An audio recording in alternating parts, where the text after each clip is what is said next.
Seja bem-vindo, muito obrigado por acessar o nosso canal.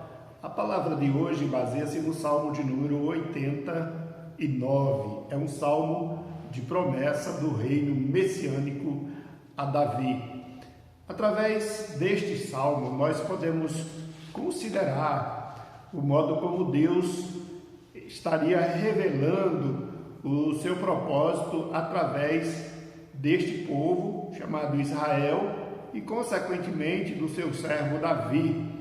E em Davi, Deus revelou o seu propósito acerca de um reinado eterno, de um rei que, através da descendência de Davi, se revelaria na plenitude dos tempos e promoveria todo o propósito de Deus para com o seu povo. Este salmo, ele começa com um tom de júbilo, mas logo em seguida nós constatamos que há realmente uma lamentação. É como uma mudança de júbilo para lamentação, pois diante deste processo da promessa de Deus, chamada de a aliança davídica, conforme segundo o livro de Samuel, no capítulo de número 7, a promessa de Deus é que este reino seria realmente para todo sempre,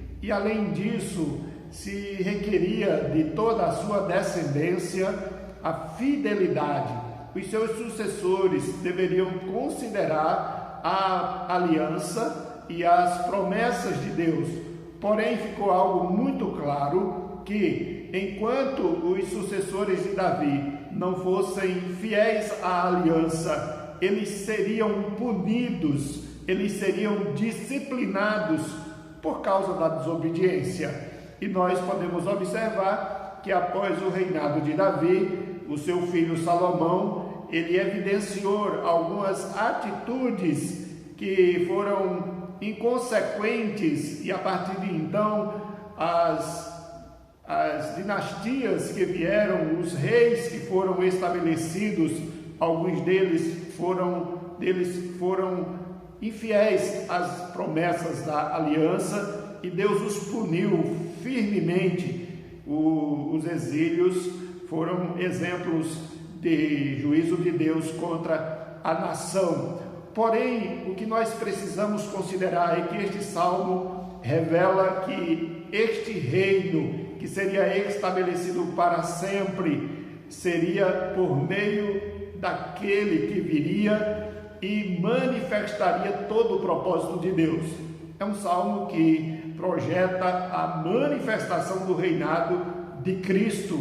E o salmista, começa exaltando, fazendo uma manifestação de júbilo pelas promessas do estabelecimento do reino, conforme os versículos de número 7. Muito natural esta disposição do salmista ao ouvir de Deus promessas de que a sua dinastia, o seu reinado seria perpétuo, o seu nome seria lembrado por todas as gerações. Porém, Deus, nos versículos 8 e 9, ordena realmente a sua vontade, ou evidencia, melhor dizendo, que Ele ordena sobre tudo e sobre todos. Estas promessas teriam como base a fidelidade à sua palavra e à sua autoridade, o seu poder. As promessas não estariam subjugadas a nenhum outro conceito, a não ser a soberana palavra de Deus. E conforme o versículo 10 mostra que no percorrer desta empreitada, muitos seriam os inimigos que se levantariam contra Deus, contra o seu povo, certamente com o fim de não fazer cumprir ou estabelecer a aliança de Deus feita a Davi. Porém, ele, o Senhor, desbarata todos os seus inimigos. Conforme os versículos 11 e 12, nós podemos observar que Deus, ele é não só o criador de todas as coisas, como o dono de tudo que existe. Logo, não tem como ser vencido ou derrotado ou perder o controle, pois ele é soberano, ele é Senhor de todas as coisas. A Bíblia diz no versículo 13 deste salmo que força e poder pertencem a ele.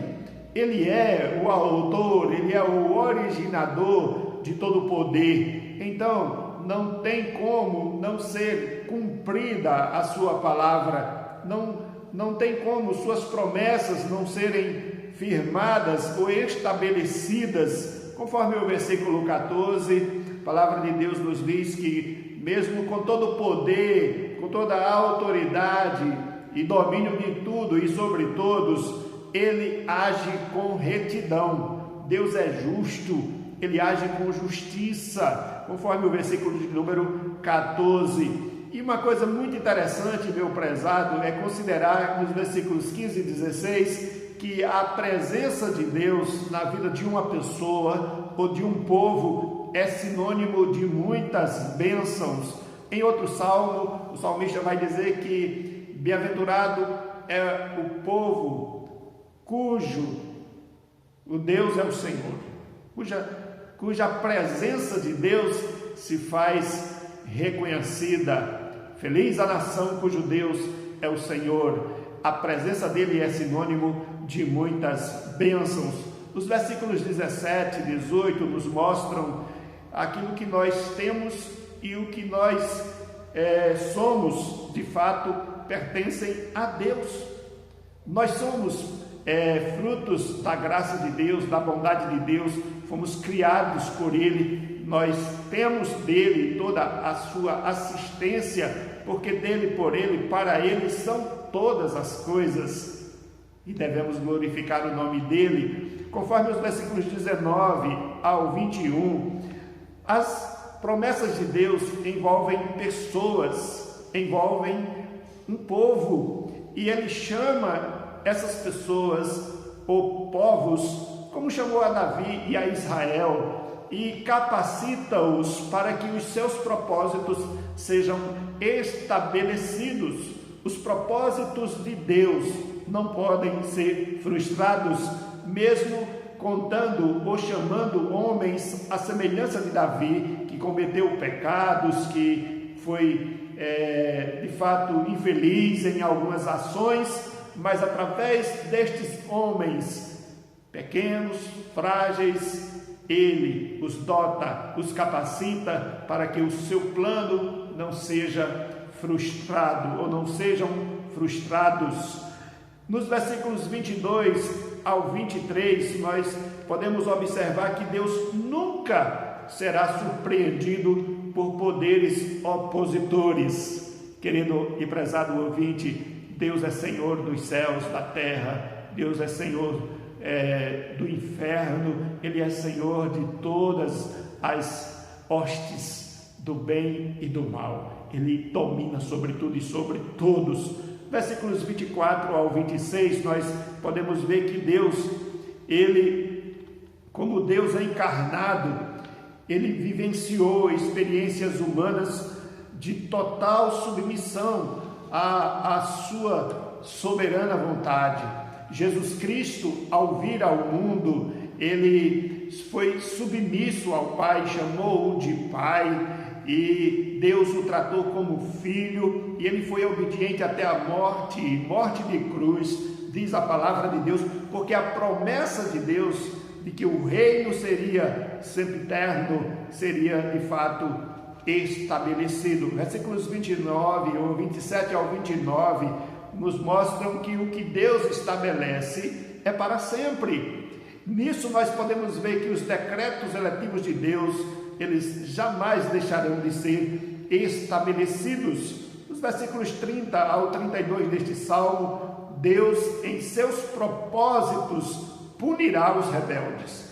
Isso significa dizer que por mais reações contrárias às promessas de Deus, Ele se manterá fiel às suas promessas, porém punirá aqueles que se rebelarem contra Ele. dos versículos 33 ao 37, Deus, ele não revogará nenhum dos seus decretos por causa da rebeldia do homem.